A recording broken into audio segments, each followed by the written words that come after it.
চাকরিতে মুক্তিযোদ্ধাদের 30% কোটা বহাল থাকবে। কোটা পদ্ধতি বাতিলের সিদ্ধান্ত অবৈধ ঘোষণা করে হাইকোর্টের রায় বহাল রেখেছেন আপিল বিভাগ।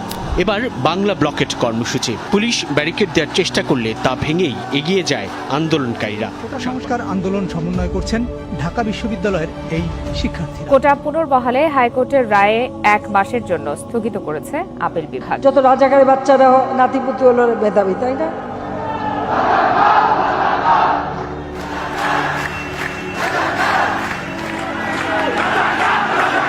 আন্দোলনকারীদের উপর হামলা চালায় ছাত্রলীগের নেতাকর্মীরা। আমাদের বোনদেরকে ডিসি ওই জায়গায় ছাত্রলীগ পিটাইতেছিল। আর প্রতিনিয়ত ঘর থেকে আমরা ধরে নিয়ে আসবো। আমরা ফু দিলে 5 মিনিটে টিকতে পারবো। আমি বাড়ি ফিরবো না। আমি আমার শহীদ ভাইদের রক্তের সাথে বেইমানি করবো না।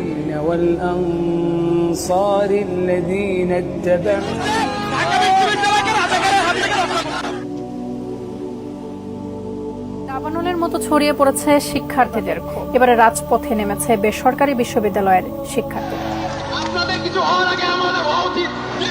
ঢাকার বিভিন্ন গুরুত্বপূর্ণ পয়েন্ট অবরুদ্ধ।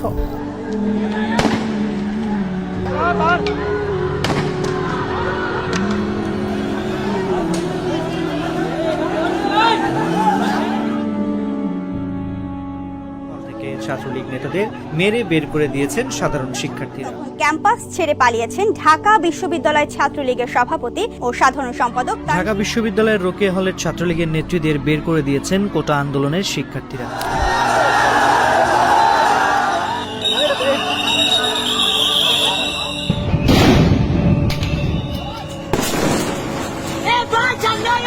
চতুর্দিকে গোলাগুলি, সংঘর্ষ। আন্দোলনে থাকা নিরস্ত্র মানুষগুলো গুলিবিদ্ধ হয়ে লুটিয়ে পড়ে একের পর এক।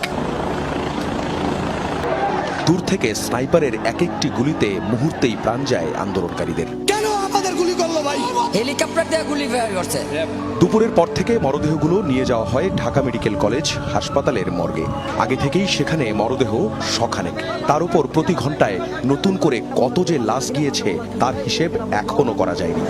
এখান থেকে গুলি হয়ে এখানে ভরাইছে, কারো কান থেকে এ পাশে ভরাইছে, কারো চোখ থেকে এ পাশে ভরাইছে। একটা লাশের উপর আর একটা লাশ রাখতে হয়েছে। অবশেষে 2টা মর্গে জায়গা ছিল না।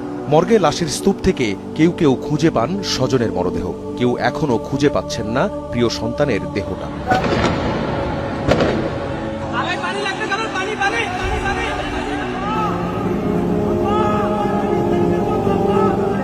বিপুল সংখ্যক পুলিশের উপস্থিতি এখানে, বিজিবি সদস্যরা রয়েছেন।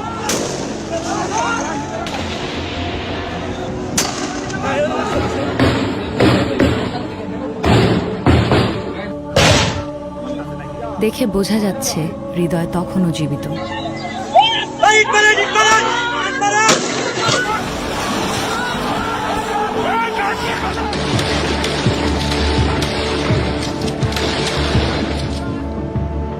সরকার চাচ্ছিল যে আন্দোলন এভাবে গুলি, এভাবে ককটেল।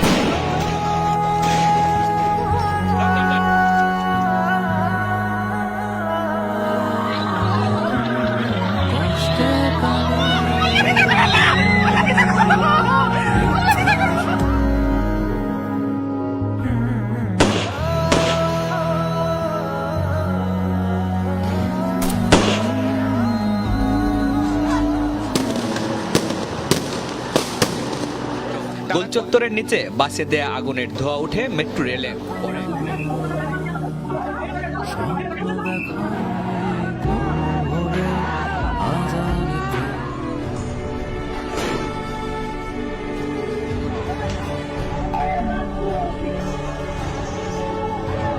বাবা এখন কোথায় জানো? হ্যাঁ, কোথায়? মারা গেছে। কি অপরাধটা কি করেছে? মেট্রো রেল এবার ভাঙচুর করলো। আপনজন হারাবার বেদনা যে কত কষ্টে। ইন্টারনেট বন্ধ হয়ে গেছে। They were drugged, তাদেরকে ড্রাগ করা হয়েছে। ব্লক রেইডে দেশ জুড়ে এখনো চলছে গ্রেপ্তার অভিযান। প্রায় 6000 জনকে গ্রেফতার করা হয়েছে।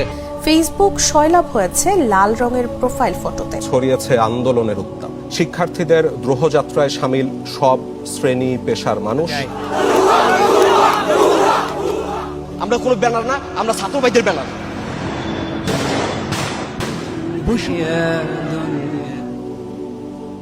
আমাদের এক দফাটি হলো শেখ হাসিনা সহ এই সরকারের পতন এবং ফ্যাসিবাদের বিলোপ।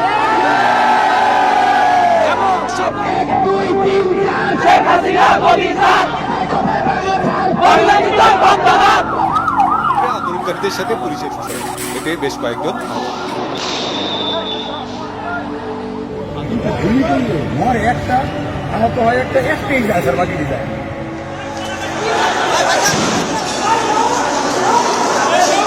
আগামীকাল 5ই অগস্ট সারা দেশের মুক্তিকামী জনতাকে ঢাকার উদ্দেশ্যে রওনা হওয়ার জন্য আমরা আহ্বান জানাচ্ছি।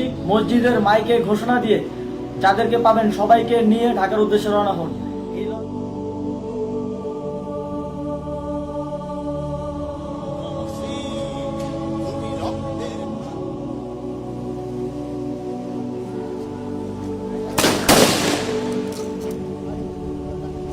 এই ঘটনা বিক্ষোভকালীন সময়ে শত শত ঘটনার একটি মাত্র।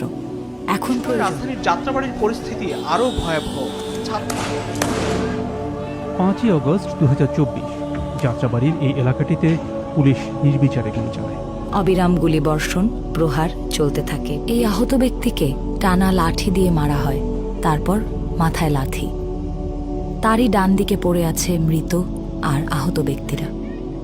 পুলিশের গুলিবর্ষণের সময় সেনা সদস্যরাও ঘটনাস্থলের কাছেই উপস্থিত ছিলেন।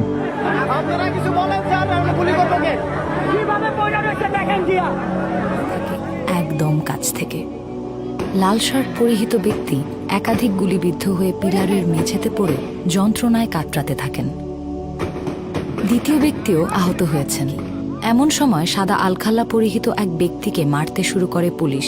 কয়েক সেকেন্ড পরেই সাদা আলখাল্লা পরা ব্যক্তির নিথর দেহ রাস্তায় পড়ে থাকতে দেখা যায়। তার নাম খুবাইব আহমেদ। পরিবারের বিচার করো, গুলি আর গুলি করতেছে, মানে এখন আর ভয় পাওয়ার সময় নেই। মডেল কলেজের গলি দিয়ে যারা ছিল তারাও কিন্তু বেরিয়ে এসেছে। সেটি কিন্তু অবিশ্বাস্য রকমের মানুষের স্রোত। সেই স্রোত কিন্তু কারফিউ ভেঙে রাস্তায় বেরিয়ে এসেছে।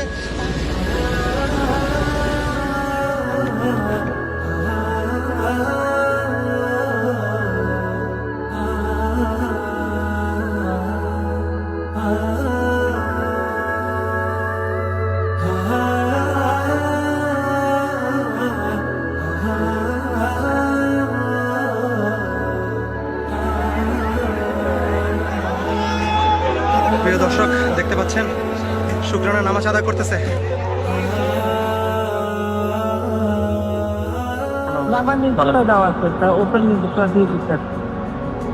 এখন লেখা নিবেন ব্যবহার করবে,